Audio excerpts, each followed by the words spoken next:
Good morning, student. Student, this is the second chapter, and second chapter we are going to see resource as a forest and wildlife.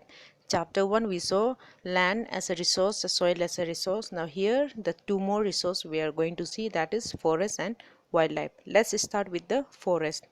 Okay, when we talk about the forest is a place where human beings lived in the forest in the early period. If you talk about the early man history, the people used to live in the forest, right? Now when the development take place, slowly people came out from the forest and they started exploiting the forest. The second point is the forest dwindling, which means the forest is decreasing area wise. The quality wise it is decreasing area wise as well as in the quality as well as quantity wise. Okay, I put in the bracket the human pressure, pollution, climate change, deforestation, and submerge. You know all of that. I just wanted to focus on the human pressure.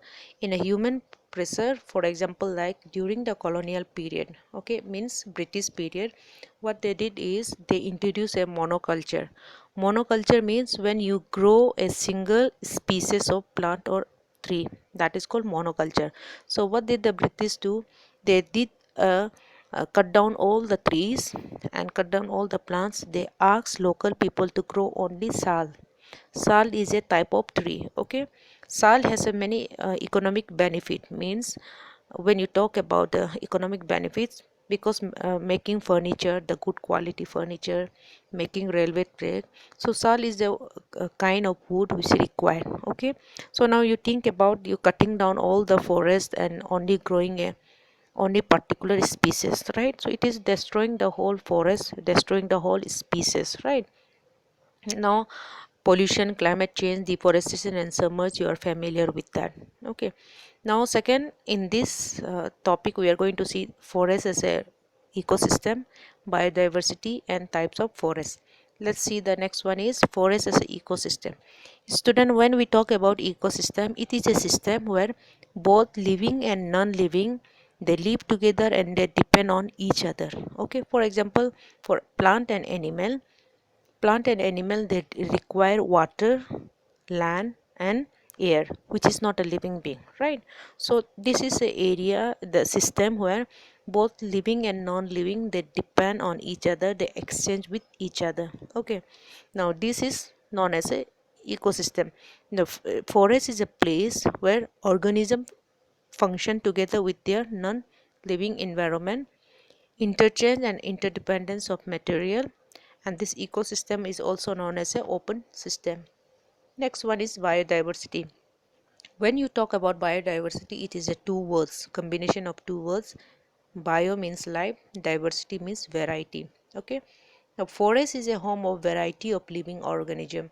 You talk about plant kingdom, you talk about animal, and within the animal also varieties, right? So it's a home for a different organism or living being. Second, in the forest, it manifestation of dependence. In the forest we saw the many living organism, they depend on each other, they exchange with each other, right? In the food chain, for example, plant, they make their own food by photosynthesis, right? And animal, which they depend on the plant. Human being, we depend on the animal. Human being, we depend on the plant. Again, plant depend on the both animal and human being, because to make a food, in the process of photosynthesis, then the CO2 which they get it from animal and plant, right? So this is what the manifestation of interdependence in the food chain. Then when you talk about the ecosystem is very large system. Okay, in that large system, biodiversity can be in a very small area. For example, in the big forest there is a small pond, and the pond you find the aquatic living being, fish, plant, right? So in the whole ecosystem, in a small area, in a small pond, you find a biodiversity. Okay, this is what it means, the biodiversity can be small in a large ecosystem. Now types of forest. Student, listen carefully. In class 9 you study the types of forest, right?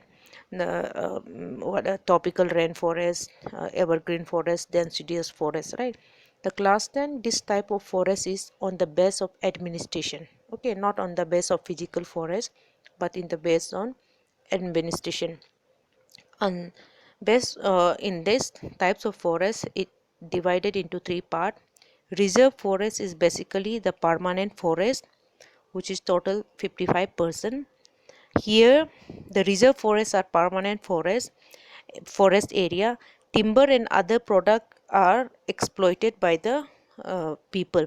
So this is the government, they reserve it so that the outsider cannot be exploit the forest for the timber, for the any other purpose. Okay, the places like Madhya Pradesh, Madhya Pradesh, Jammu and Kashmir, Andhra Pradesh, Uttarakhand, Tamil Nadu, West Bengal, these are the state where the reserve forests we found. Okay, these are 55%. Second is protected forest. Protected forests are those forests there is a little restriction for the people to go and collect the fuel, okay, because firewood they require for the fuel, right, and for the gazing and for the cultivation, but not completely stop. Okay, this comes under the protected forest, that comes under 29%. State like Bihar, Haryana, Punjab, okay, Orissa, Rajasthan, these are the some place where forests are protected by the government. Okay, they allow little bit of human activity but not completely stop. Okay, the third one is unclassed forest. It is this forest is not come under reserve, no, both the forest not in the reserve, not in the protected. Unclassed forests are those forests which is inaccessible. For example, like wasteland, right? Wasteland which is not good for growing crops, which is not good for anything else, but they are little bit of forest is covered, that is comes under the unclassed forest, which is 16%. Okay, for example, places like northeast and Gujarat, these are the forests where that forest is not good for cultivation, not good for grazing. Okay, it's a kind of like wasteland. Okay, so total 16%. Now the next point is, what are the importance of this classification of forest? Okay, let's see. Basically I put a 3 point. The first point, the 40% of fuel. Student, look at town and city, for cooking purpose we use a LPG, right, but in the rural area still people use the firewood for cooking purpose. To make their cook their food, they use a firewood.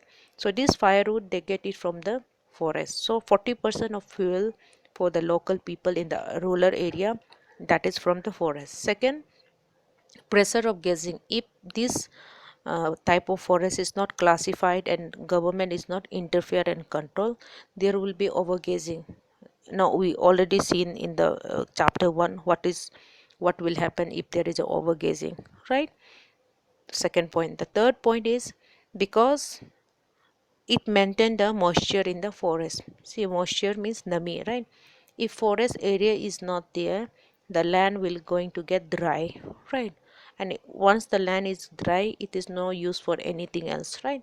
So that's why, to maintain the moisture in the forest, to control the overgazing, and because the 40% of fuel for the rural people is comes from the forest. Now here comes a student for you a homework, please do it. Next video will continue with this chapter. Along with this video, I'm going to send you a notes, the textbook exercise of chapter 1. Please do it in your notebook, and see you in the next video.